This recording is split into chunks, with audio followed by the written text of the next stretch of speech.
ಆತ್ಮೀಯ ಬಂಧುಗಳೇ, ಶ್ರೀಮದ್ ಭಗವದ್ಗೀತೆ ತತ್ವ ವಿವೇಚನೆ ಟೀಕಾ ಅಧ್ಯಾಯ 3 ಕರ್ಮಯೋಗ. ಇದರಿಂದ 30ನೇ ಶ್ಲೋಕವನ್ನು ತಿಳ್ಕೊಳ್ತಾ ಇದ್ವಿ. ಹೋದ ಭಾಗದಲ್ಲಿ ನಾವು ಈ ಒಂದು ಅಧ್ಯಾಯದಲ್ಲಿ 4ನೇ ಒಂದು ಶ್ಲೋಕದಿಂದ 29ನೇ ಶ್ಲೋಕದವರೆಗೂ ಅವನು ಕರ್ಮಗಳ ಬಗ್ಗೆ, ಅಂದರೆ ಯಾವುದೇ ವರ್ಣ ಆಶ್ರಮ ಸ್ವಭಾವ ಪರಿಸ್ಥಿತಿ ಹೇಗಿರುತ್ತೋ ಯಾವುದೇ ಸ್ಥಿತಿಯಲ್ಲಿದ್ದರೂ ಕೂಡ ಅವನು ಕೆಲಸಗಳನ್ನು ಮಾಡ್ತಾ ಇರಬೇಕು, ವಿಹಿತ ಕರ್ಮಗಳನ್ನು ಮಾಡಬೇಕು ಅನ್ನೋದನ್ನ ಹೇಳಿದ್ನಲ್ಲ, ಅದ್ರ ಬಗ್ಗೆ ತಿಳ್ಕೊಂಡ್ವಿ. ಆಮೇಲೆ ಈ ಒಂದು ಶ್ಲೋಕದಲ್ಲಿ ಈಗ ಭಗವಂತ ಅರ್ಜುನ ಪ್ರಶ್ನೆ ಮಾಡದಂತಹ ಅರ್ಜುನ ಎರಡನೇ ಶ್ಲೋಕದಲ್ಲಿ ಕೇಳಿರ್ತಾನಲ್ಲ, ನನಗೆ ಶ್ರೇಯಸ್ಸಿನ ಒಂದು ದಾರಿಯನ್ನು ತೋರಿಸು, ಏನು ಮಾಡಬೇಕು, ನನ್ನ ಶ್ರೇಯಸ್ಸಿಗೋಸ್ಕರ ನೀನು ಹೇಳು ಅಂತ ಅಂದ್ಬಿಟ್ಟು, ಅದಕ್ಕೋಸ್ಕರ ಅವನಿಗೆ ಯಾವುದು ಶ್ರೇಯಸ್ಸು ಅಂತ ಹೇಳಿ ನೀನು ಯುದ್ಧ ಮಾಡು ಅಂತ ಅಂದ್ಬಿಟ್ಟು ಇಲ್ಲಿ ಆಜ್ಞೆಯನ್ನು ಕೊಡ್ತಾ ಇದ್ದಾನೆ. ಈಗ ಈ ಶ್ಲೋಕದಲ್ಲಿ ಏನು ಹೇಳ್ತಾನೆ ಅಂತ ತಿಳ್ಕೊಳ್ಳೋಣ.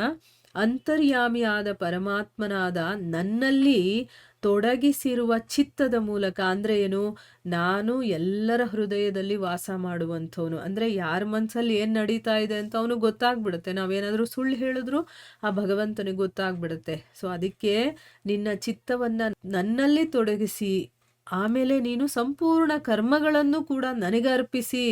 ಅಂದರೆ ಏನು, ನನ್ನಲ್ಲೇ ನಿನ್ನ ಮನಸ್ಸನ್ನು ಇಟ್ಟಿರಬೇಕು, ನನಗೇ ನಿನ್ನ ಕರ್ಮಗಳನ್ನೆಲ್ಲ ಅರ್ಪಿಸ್ಬೇಕು. ಈ ಕೆಲಸ ಮಾಡ್ತಾ ಇರೋದು ನಿನಗೋಸ್ಕರ, ತಗೊಳಪ್ಪ, ಕೃಷ್ಣ ಅರ್ಪಣ ಮಸ್ತು ಅಂತ ಹೇಳ್ತೀವಲ್ವ, ಆ ರೀತಿ. ಮತ್ತೆ ಆಶಾರಹಿತನು, ಆಶೆ ಅಂದರೆ ನಿನ್ನಲ್ಲಿ ಆಸಕ್ತಿನೂ ಇರಬಾರ್ದು, ಇಚ್ಛೆನೂ ಇರಬಾರ್ದು, ಮಮತಾರಹಿತನು, ಅದರಲ್ಲಿ ಅಟ್ಯಾಚ್ಮೆಂಟು ಇರಬಾರ್ದು. ಮತ್ತು ಸಂತಾಪರಹಿತನು, ಏನಾದರೂ ಆದರೂ ಅಲ್ಲಿ ಸಂತಾಪನೂ ಪಡಬಾರ್ದು. ಆ ರೀತಿಯಾಗಿ ನೀನು ಯುದ್ಧ ಮಾಡು ಅಂತಂದ್ಬಿಟ್ಟು ಇಲ್ಲಿ ಅರ್ಜುನನಿಗೆ ಆಜ್ಞೆಯನ್ನು ಕೊಡ್ತಾ ಇದ್ದಾನೆ.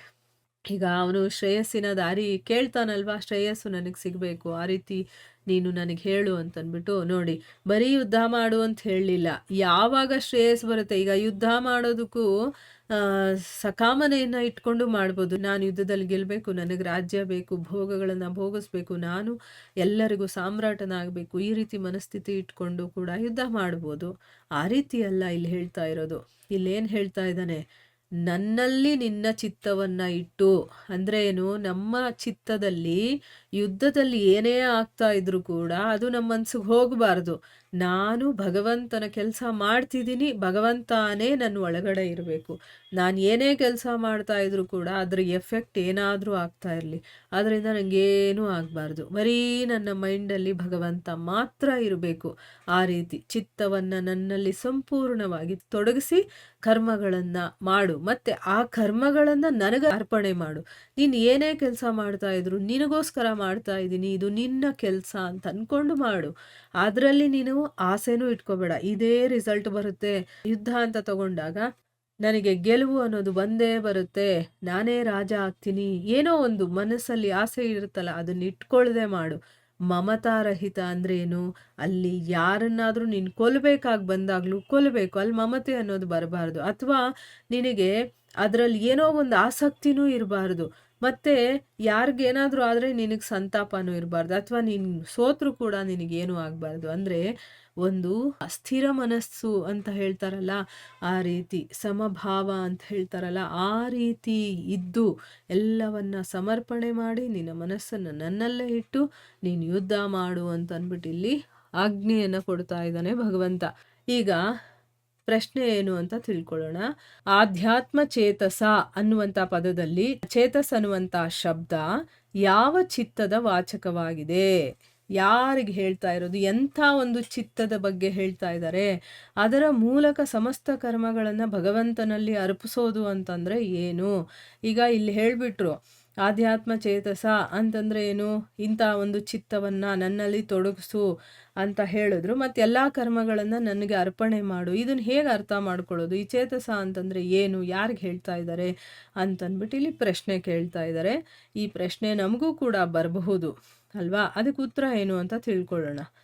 ಸರ್ವಾಂತರ್ಯಾಮಿ ಪರಮೇಶ್ವರನ ಗುಣ, ಪ್ರಭಾವ ಮತ್ತು ಸ್ವರೂಪ ಯಾರು ತಿಳ್ಕೊಂಡಿರ್ತಾರೋ, ಅಂದರೆ ಭಗವಂತ ಅಂದರೆ ಅವನ ಗುಣಗಳೇನು, ಅವನ ಪ್ರಭಾವ ಏನು, ಅವನ ಸ್ವರೂಪ ಹೇಗಿರುತ್ತೆ ಅದನ್ನೆಲ್ಲ ತಿಳ್ಕೊಂಡಿರ್ತಾನೋ, ಅಥವಾ ಅವನಲ್ಲಿ ವಿಶ್ವಾಸವನ್ನು ಇಟ್ಕೊಂಡಿರ್ತಾನೋ, ಮತ್ತು ಯಾವಾಗಲೂ ಎಲ್ಲ ಕಡೆನೂ ಅವನ ಚಿಂತನೆನೇ ಮಾಡ್ತಾ ಇರುವಂಥ ಚಿತ್ತ ಇರುತ್ತಲ್ಲ, ಅದರ ವಾಚಕವಾಗಿ ಇಲ್ಲಿ ಚೇತಸ್ ಅನ್ನುವಂಥ ಶಬ್ದ ಇದೆ. ಅರ್ಥ ಆಯ್ತಾ ಈಗ?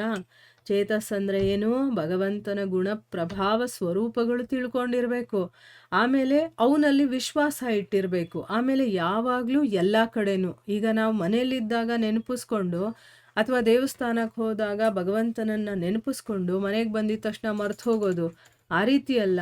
ನಾವು ಎಲ್ಲೇ ಇರಲಿ, ಒಂದು ಸ್ಮಶಾನಕ್ಕೆ ಹೋಗಿರಲಿ, ಒಂದು ಯಾವುದಾದ್ರೂ ಫಂಕ್ಷನ್ಗೆ ಹೋಗಿರಲಿ, ಅಥವಾ ನಾವು ಎಲ್ಲೇ ಇರಲಿ, ನಿರಂತರವಾಗಿ ಎಲ್ಲ ಕಡೆ ಅವನ ಚಿಂತನೆಯೇ ಮಾಡ್ತಾ ಇರುವಂತಹ ಚಿತ್ತ ಇದೆಯಲ್ಲ, ಅದರ ಬಗ್ಗೆ ಇಲ್ಲಿ ಚೇತಸ್ ಅನ್ನುವಂಥ ಶಬ್ದವನ್ನು ಕೊಟ್ಟಿದ್ದಾರೆ. ಈ ರೀತಿಯ ಚಿತ್ತದಿಂದ ಯಾರು ಭಗವಂತನನ್ನು ಸರ್ವಶಕ್ತಿವಂತ, ಸರ್ವಾಧಾರ, ಎಲ್ಲರಿಗೂ ಆಧಾರನಾಗಿರುವಂಥವನು, ಎಲ್ಲ ಕಡೆ ವ್ಯಾಪಿಸಿರುವಂಥವನು, ಎಲ್ಲ ತಿಳುವಳಿಕೆ ಇರೋನು, ಸರ್ವಜ್ಞ ಅವನು, ಅವನಲ್ಲಿ ಸರ್ವೇಶ್ವರ ಅವನು, ಮತ್ತು ಪರಮಪ್ರಾಪ್ಯ, ಪರಮಗತಿ, ಎಲ್ಲರೂ ಒಂದೊಂದು ಪಡ್ಕೊಂಡು ಕೊನೆಗೆ ಉಳಿದಿರುತ್ತೆ. ನಾನು ಅದನ್ನು ಪಡ್ಕೊಂಡಾಗಲೇ ನನಗೆ ಆ ಆನಂದ ಅನ್ನೋದು ಸಿಗೋದು. ಸಚ್ಚಿದಾನಂದ ಅಂತ ಹೇಳ್ತೀವಿ. ಅಂದರೆ ಎಲ್ಲರಿಗೂ ಪರಮಗತಿ ಯಾರು ಅಂತಂದರೆ ಭಗವಂತ. ಆಮೇಲೆ ಪರಮ ಹಿತೈಷಿ, ನಮಗೆ ಭಗವಂತನಿಗಿಂತ ಹಿತೈಷಿಗಳು ಬೇರೆ ಯಾರೂ ಇಲ್ಲ. ಸೊ ಅವನು ಪರಮ ಹಿತೈಷಿ, ಪರಮ ಪ್ರಿಯ, ಎಲ್ಲರಿಗೂ ಪ್ರೀತಿ ಪಾತ್ರನು, ಪರಮ ಸುಹೃದಯಿ, ಪರಮ ದಯಾಳು ಅಂತ ತಿಳ್ಕೊಂಡು ತನ್ನ ಅಂತಃಕರಣ ಮತ್ತು ಇಂದ್ರಿಯಗಳ ಸಹಿತವಾಗಿ ಶರೀರವನ್ನು ಅದರ ಮೂಲಕ ಮಾಡುವಂಥ ಎಲ್ಲ ಕರ್ಮಗಳನ್ನು ಮತ್ತು ಜಗತ್ತಿನ ಸಮಸ್ತ ಪದಾರ್ಥಗಳನ್ನು ಕೂಡ ಭಗವಂತನದ್ದೇ ಅಂತ ತಿಳ್ಕೊಂಡು ಅವುಗಳಲ್ಲೆಲ್ಲ ಮಮತೆ ಮತ್ತು ಆಸಕ್ತಿಯನ್ನು ಸರ್ವಥಾ ತ್ಯಾಗ ಮಾಡೋದಿದೆಯಲ್ಲ, ಮತ್ತು ನನ್ನಲ್ಲಿ ಏನೂ ಮಾಡೋದಕ್ಕೆ ಶಕ್ತಿ ಇಲ್ಲ, ಭಗವಂತನೇ ಎಲ್ಲ ಪ್ರಕಾರದ ಶಕ್ತಿಯನ್ನು ಕೊಟ್ಟು ನನ್ನ ಮೂಲಕ ತನ್ನ ಇಚ್ಛಾನುಸಾರ ಅವನಿಗೇನಿಷ್ಟನೋ ಅದು ಮತ್ತು ಯಥಾ ಯೋಗ್ಯ ಎಲ್ಲ ಕೆಲಸಗಳನ್ನು ಮಾಡಿಸ್ತಾ ಇದ್ದಾನೆ. ನಾನು ಬರೀ ನಿಮಿತ್ತ ಮಾತ್ರನಾಗಿದ್ದೀನಿ ಅಂತ ತಿಳ್ಕೊಂಡು ತನ್ನನ್ನು ತಾನು ಅವನ ಅಧೀನ, ಅವನ ಕೆಳಗಡೆ ಇರೋ ನಾನು ಅಂತ ತಿಳ್ಕೊಂಡು ಭಗವಂತನ ಆಜ್ಞೆಗೆ ಅನುಸಾರವಾಗಿ ಅವನಿಗೋಸ್ಕರನೇ, ಅವನ ಪ್ರೇರಣೆಯಿಂದನೇ ಅವನು ಹೇಗೆ ಮಾಡಿಸ್ತಾನೋ ಹಾಗೆ ಎಲ್ಲ ಕರ್ಮಗಳನ್ನು ನಾನು, ಒಂದು ಸೂತ್ರದ ಬೊಂಬೆ ಇರುತ್ತಲ್ಲ, ಅದು ಹೇಗೆ ಬೊಂಬೆ ಆಡಿಸೋನೋ ಆ ದಾರಗಳನ್ನು ಎಳೆದು ಆಡಿಸ್ತಿರ್ತಾನೋ ಆ ರೀತಿ ನಾನು ಆಡ್ತಾ ಇದ್ದೀನಿ ಅಂತ ತಿಳ್ಕೊಂಡು ಆ ಕರ್ಮಗಳ ಜೊತೆ ಅಥವಾ ಅದರ ಫಲದಲ್ಲಿ ಯಾವುದೇ ರೀತಿಯ ತನ್ನ ಒಂದು ಮಾನಸಿಕ ಸಂಬಂಧವನ್ನು ಇಟ್ಕೊಳ್ಳದೆ ಎಲ್ಲವನ್ನು ಭಗವಂತನದ್ದೇ ಅಂತ ತಿಳ್ಕೊಳ್ಳೋದಿದೆಯಲ್ಲ, ಇದೇ ಆಧ್ಯಾತ್ಮಿಕ ಚಿತ್ತದಿಂದ ಎಲ್ಲ ಕರ್ಮಗಳನ್ನು ಭಗವಂತನಲ್ಲಿ ಸಮರ್ಪಿಸೋದು ಅಂತ ಹೇಳಿರೋದು. ಅಂದರೆ ಇವಾಗ ಒಂದು ವಿಷಯವನ್ನು ನಾವು ಇಲ್ಲಿ ಅರ್ಥ ಮಾಡ್ಕೊಳ್ಬೇಕು.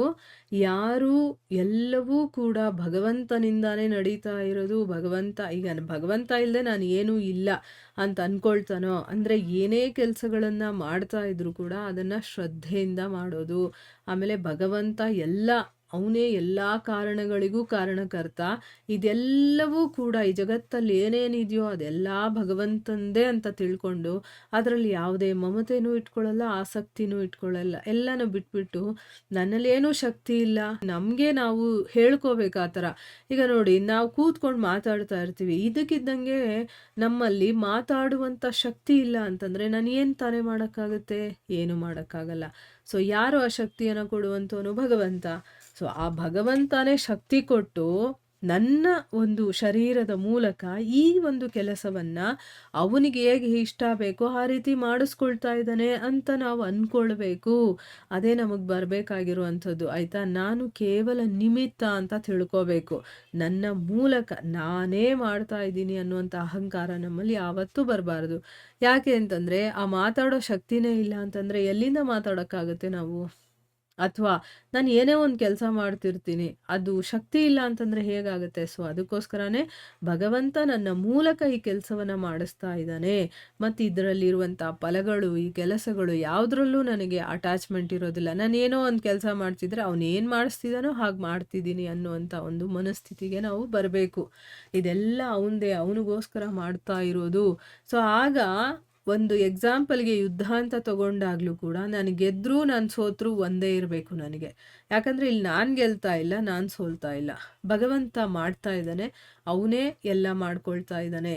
ಸೋಲೋದು ಅವನಿಂದಾನೆ, ಗೆಲ್ಲೋದು ಅವನಿಂದಾನೆ. ಸೊ ಅದರಲ್ಲಿ ಯಾವುದೂ ಅಟ್ಯಾಚ್ಮೆಂಟ್ ಇರಬಾರ್ದು ನಮಗೆ. ಆಯ್ತಾ? ಮಾನಸಿಕವಾಗಿ ಯಾವುದೇ ಸಂಬಂಧವನ್ನು ಇಟ್ಕೋಬಾರ್ದು ನಾವು ಅದರಲ್ಲಿ ಅನ್ನೋ ವಿಚಾರವನ್ನು ಇಲ್ಲಿ ತಿಳಿಸೋದಕ್ಕೋಸ್ಕರ ಹಾಗೆ ಹೇಳ್ತಿದ್ದಾರೆ. ಇದರ ಮುಂದುವರೆದ ಭಾಗ ಇನ್ನೂ ಇದೆ. ಅದನ್ನು ನಾವು ಮುಂದಿನ ಭಾಗದಲ್ಲಿ ತಿಳ್ಕೊಳ್ಳೋಣ. ಹರೇ ಕೃಷ್ಣ.